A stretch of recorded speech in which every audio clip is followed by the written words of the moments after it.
नमस्कार दोस्तों। Ocean network में आपका स्वागत है। अमेरिका के पूर्व राष्ट्रपति बराक ओबामा चौतरफा घिर गए हैं और बहुत बुरी तरह घिरे हैं। अब तो भारत के भी कई मंत्रियों ने उनकी क्लास ले ली है और केवल भारत नहीं, खुद अमेरिका के भीतर से ही उनको नसीहतें मिलनी शुरू हो चुकी हैं।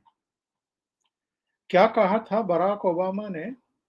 ठीक उस दिन जिस दिन प्रधानमंत्री नरेंद्र मोदी अमेरिकी संसद के जॉइंट सेशन को संबोधित करने वाले थे, उस दिन सीएनएन को एक इंटरव्यू देते हुए उन्होंने कहा कि राष्ट्रपति जो बाइडेन को भारत में जो अल्पसंख्यकों की रक्षा सुरक्षा से जुड़े सवाल हैं, वो प्रधानमंत्री नरेंद्र मोदी के सामने उठाने चाहिए। और अगर मैं नरेंद्र मोदी से बात करता, तो ये सवाल ज़रूर उठाता और उनसे पूछता। बराक ओबामा यहीं नहीं रुके थे। उन्होंने यहाँ तक बकवास कर दी थी कि अगर अल्पसंख्यकों के साथ यही व्यवहार भारत में होता रहा, तो एक समय ऐसा आ सकता है कि भारत विखंडन के रास्ते पर चला जाए, यानी बिखराव के, विभाजन के रास्ते पर चला जाए। और ऐसा तो है नहीं कि बराक ओबामा को ये पता ना हो कि 1947 में धर्म के आधार पर ही भारत का विभाजन हो चुका है और भारत के गर्भ से ही पाकिस्तान और बांग्लादेश 2 और देश निकल चुके हैं। ऐसे में बराक ओबामा ने अगर अल्पसंख्यकों, खास तौर से भारतीय मुस्लिमों को लेकर के जो नया ज्ञान देने की कोशिश की है, अमेरिका को भी और दुनिया को भी और भारत को भी, उसको लेकर के बहुत बड़े सवाल खड़े हो गए हैं। लोग तो अब ये भी पूछ रहे हैं कि बराक ओबामा को ये ज्ञान कहाँ से प्राप्त हुआ है? कहीं राहुल गांधी की अमेरिका यात्रा से तो और उनके बयानों से तो उन्होंने ये ज्ञान प्राप्त नहीं किया है, जो सीएनएन के ज़रिए उन्होंने परोसने की कोशिश की है और भारत को बदनाम करने की कोशिश की है। क्योंकि राहुल गांधी ने अमेरिका दौरे के समय ये कहा था कि भारत में मुसलमान, सिख, ईसाई, पारसी, जैन, बौद्ध, ये सब असुरक्षित हैं। और जब किसी ऐसी पॉलिटिकल पार्टी का नेता जिसने देश पर 60 वर्ष से अधिक तक शासन किया हो, वो विदेशों में जाकर के इस तरह की बयानबाजी पर उतर आता है, तो फिर जो भारत विरोधी ताकतें हैं, जो भारत की छवि को तार-तार करना चाहती हैं या जो भारत की प्रगति से ईर्ष्या रखती हैं और किसी भी तरीके से उसे अंतर्राष्ट्रीय मंचों पर उसकी छवि खराब करने के लिए आतुर रहती हैं, उनके लिए तो ये एक अवसर की तरह होता है। लेकिन बराक ओबामा ने जो कुछ कहा और जिस समय कहा, क्योंकि उस समय प्रधानमंत्री नरेंद्र मोदी का राजकीय दौरा जारी था और वो अमेरिकी संसद को संबोधित करने वाले थे। बराक ओबामा कोई मामूली आदमी भी नहीं है। लगातार 2 बार अमेरिका के राष्ट्रपति रहे हैं और अमेरिका के उन राष्ट्रपतियों में शामिल हैं जिन्होंने भारत की 2 बार यात्रा की है और एक बार तो नरेंद्र मोदी ने ही उन्हें 26 जनवरी यानी गणतंत्र दिवस परेड का मुख्य अतिथि बनाया था। उन्होंने भारतीय पार्लियामेंट को भी संबोधित किया था और उस समय आपको याद होगा, हैदराबाद हाउस में, लॉन में, गार्डन में नरेंद्र मोदी और वो बैठे हुए चाय की चुस्कियां ले रहे थे और तब प्रधानमंत्री नरेंद्र मोदी ने भी विश्वास के साथ कहा था कि बराक ओबामा उनके दोस्त हैं। लेकिन जब राष्ट्रपति पद पर नहीं है, तब इस तरह का फिरकापरस्त सांप्रदायिक बयान देंगे और ये ज्ञान देने की कोशिश करेंगे कि भारत में अल्पसंख्यक मुसलमान जो हैं वो सुरक्षित नहीं हैं और प्रधानमंत्री नरेंद्र मोदी को ये सुनिश्चित करना चाहिए कि वो अपने को सुरक्षित महसूस करें। इससे अधिक आपत्तिजनक बयान और कोई नहीं हो सकता है। इस पर जो हमारे मंत्री हैं, राजनाथ सिंह से लेकर के निर्मला सीतारमण, मुख्तार अब्बास नकवी से लेकर के कई दूसरे, उनके बयानों के बारे में तो मैं आज बताने वाला हूं ही। लेकिन बराक ओबामा के इस बयान पर एक्चुअल में अंतर्राष्ट्रीय धार्मिक स्वतंत्रता आजादी पर अमेरिका में जो आयोग बना था, उसके जो पूर्व प्रमुख हैं जॉनी मूर, उन्होंने ही एक्चुअल में बराक ओबामा को आड़े हाथों ले लिया है और उन्होंने भारतीय मुसलमानों के अधिकारों के बारे में जो बराक ओबामा ने टिप्पणी दी है, उस पर फटकार लगाई है और ये कहा है कि बेहतर होगा ओबामा अपनी ऊर्जा किन्हीं और कामों पर खर्च करें। और उन्होंने तो यहां तक कह दिया कि मुझे ये लगता है कि पूर्व राष्ट्रपति को भारत की आलोचना करने के बजाय उसकी सराहना करने में अपनी ऊर्जा खर्च करनी चाहिए थी। उनका ये भी कहना है कि भारत मानव इतिहास में सबसे विविधता वाला देश है। भारत भी अमेरिका की तरह एक परफेक्ट देश नहीं है, लेकिन इसकी विविधता ही इसकी ताकत है। अब तो बराक ओबामा के कच्चे चिट्ठे भी खुलने शुरू हो चुके हैं। वो सब कच्चे चिट्ठे अब खुल रहे हैं एक-एक करके, जब ये राष्ट्रपति थे अमेरिका के और इनके कार्यकाल में केवल 1 साल के भीतर 7 मुस्लिम देशों पर 26,171 बम गिराए गए थे।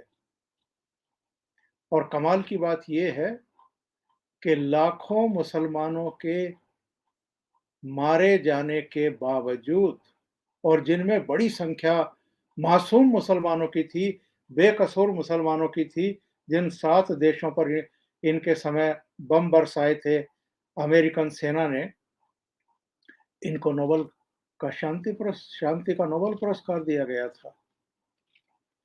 और ये जो आंकड़े मेरे सामने आए हैं, इनमें ये जानकारी दी गई है कि जो 7 देश थे, उनमें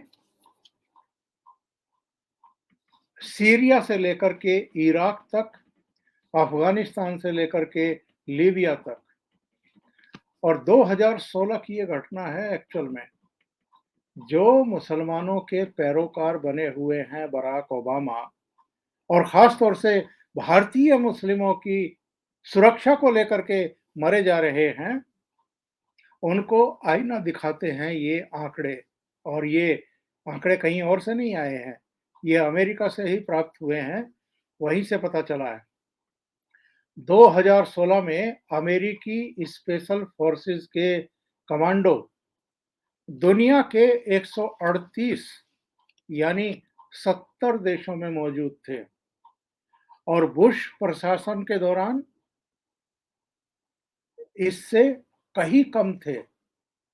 इनके कार्यकाल में 130% की आश्चर्यजनक वृद्धि दर्ज की गई थी। काउंसिल ऑन फॉरेन रिलेशन ने अमेरिकी रक्षा विभाग के डाटा का हवाला देते हुए ये जानकारी दी है कि अकेले 2016 में ओबामा प्रशासन ने कम से कम 26,171 बम गिराए। इसका मतलब ये है कि अमेरिकी सेना ने हर दिन दुनिया भर के 7 मुस्लिम देशों में 72 बम गिराए, रोजाना 72 बम। और अमेरिका के ये हवाई हमले सीरिया में हुए, इराक में हुए, अफ़गानिस्तान में हुए, लीबिया में हुए, यमन में हुए, सोमालिया में हुए और पाकिस्तान में भी हुए। इन मुस्लिम देशों पर ये बमबाजी कर रहे थे, जिनमें 1 लाख से ज़्यादा मुसलमान मारे गए थे।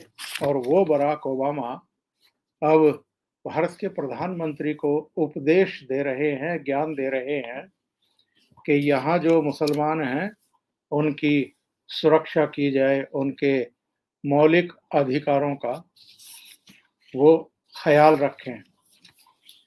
किन मोदी को ये ज्ञान दे रहे हैं या आलोचना कर रहे हैं, और वो भी अमेरिका की यात्रा के समय, जिन नरेंद्र मोदी को 13 देशों का सर्वोच्च नागरिक पुरस्कार मिल चुका है और इन 13 में से 6 मुस्लिम देश हैं। अभी वो मिस्र की राजधानी काहिरा में थे, वहाँ एक बहुत पुरातन मस्जिद को भी देखने के लिए गए और वहाँ के राष्ट्रपति ने प्रधानमंत्री नरेंद्र मोदी को वहाँ के सर्वोच्च सम्मान से सुशोभित भी किया है। मेरे पास वो लिस्ट है जिसमें ये जानकारी दी गई है कि प्रधानमंत्री नरेंद्र मोदी एक तो मुसलमानों को भी कितना सम्मान देते हैं और किन-किन देशों में और कब-कब वो मस्जिदों का विजिट करने के लिए गए। 2015 में जब वो संयुक्त अरब अमीरात के दौरे पर थे, तो वहाँ शेख जायद मस्जिद भी वो गए थे। 2018 में प्रधानमंत्री मस्कट की जो सुल्तान काबूस मस्जिद है, उसको भी देखने के लिए गए थे। 2018 में ही नरेंद्र मोदी जब इंडोनेशिया, मलेशिया और सिंगापुर की यात्रा पर गए, तो वो सिंगापुर की चूलिया मस्जिद भी गए थे और प्रधानमंत्री नरेंद्र मोदी ने सबसे पुरानी और सबसे बड़ी मस्जिदों में से एक इंडोनेशिया के जकार्ता में बनी इस्तिकलाल मस्जिद का भी दर्शन किया था। और जो मैं मिस्र के राष्ट्रपति द्वारा उनको सर्वोच्च नागरिक सम्मान देने की बात कर रहा हूँ, ऑर्डर ऑफ द नाइल, ये मिस्र का सर्वोच्च सम्मान है जो प्रधानमंत्री नरेंद्र मोदी को दिया गया है। मिस्र एक इस्लामिक देश है और बराक ओबामा को तो ये पता ही होगा। बराक को ये भी पता होगा कि संयुक्त अरब अमीरात भी मुस्लिम देश है, इस्लामिक देश है।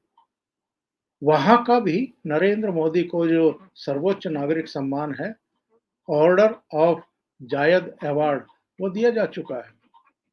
फिलिस्तीन का the grand collar of the state of फिलिस्तीन अवार्ड भी नरेंद्र मोदी को दिया जा चुका है।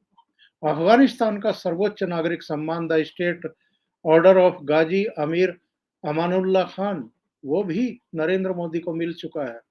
संयुक्त अरब का सर्वोच्च सम्मान ऑर्डर ऑफ अब्दुल अजीज अल सऊद भी उनको मिल चुका है। तो बराक ओबामा को ये जानकारी नहीं है कि जो इस्लामिक कंट्रीज हैं वो भी प्रधानमंत्री नरेंद्र मोदी को अपना सर्वोच्च नागरिक सम्मान दे चुकी हैं। क्यों दिया उन्होंने? अगर बराक ओबामा की तरह वो भी इसी तरह की फ़िरका परस्त मानसिकता के शिकार होते, तो वो नरेंद्र मोदी को अपने यहाँ का सर्वोच्च नागरिक सम्मान देते। इसके अलावा भी आप ये देखिए, पापुआ न्यू गिनी जब इंटरनेशनल एयरपोर्ट पर उतरे थे, तो वहाँ के प्रधानमंत्री ने नरेंद्र मोदी के पैर छू करके उनसे आशीर्वाद लिया था। उन्होंने भी अपने यहाँ का companion of the order of लोगोहू, जो सर्वोच्च सम्मान है, उससे सुशोभित किया प्रधानमंत्री नरेंद्र मोदी को। इसके अलावा फिजी का जो कंपेनियन ऑफ द ऑर्डर है, जो सर्वोच्च सम्मान है, वो प्रधानमंत्री को दिया। पलाऊ गणराज्य का एवाकल पुरस्कार वो नरेंद्र मोदी को मिला है। भूटान का सर्वोच्च नागरिक सम्मान ऑर्डर ऑफ द ट्रक ग्यारू, वो भी प्रधानमंत्री नरेंद्र मोदी को मिला है। और अब मैं आपको बताऊं, ना केवल अमेरिका का जो अंतर्राष्ट्रीय आयोग है, उसके पूर्व प्रमुख मूर ने इनको नसीहत दी है, बल्कि भारत के भी कई मंत्रियों ने इनकी क्लास ले ली है।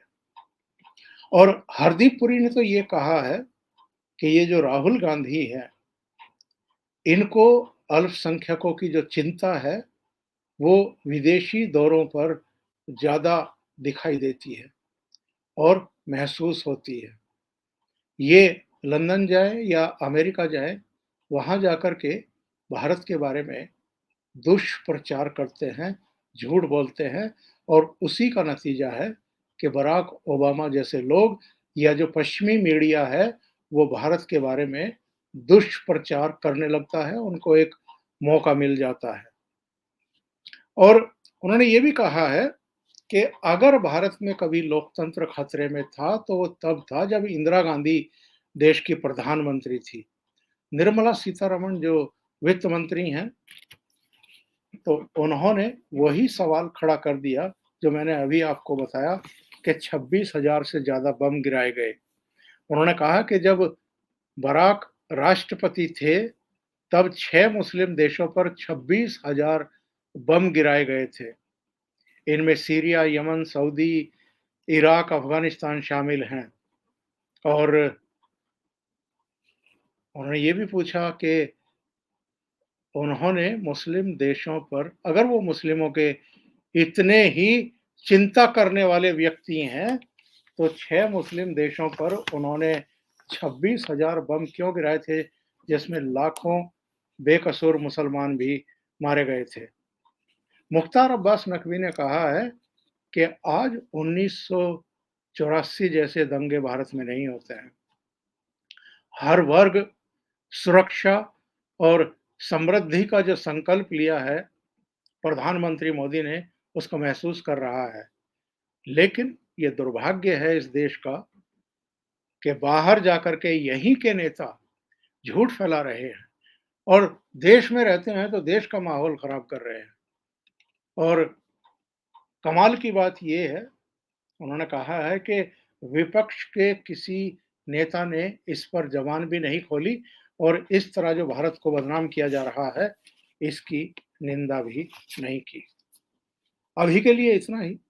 बहुत-बहुत धन्यवाद। अगर आपको ये चैनल और इसके कंटेंट पसंद आ रहे हैं, तो लाइक करें, कमेंट करें, वीडियो को शेयर भी करें। अभी तक अगर आपने ये चैनल सब्सक्राइब नहीं किया है, तो सब्सक्राइब कर लें और साथ में लगे बेल आइकॉन को दबाना ना भूलें, ताकि आगे आने वाले वीडियो और उनके नोटिफ़िकेशन आप तक पहुँचते रहें। बहुत-बहुत धन्यवाद। नमस्कार।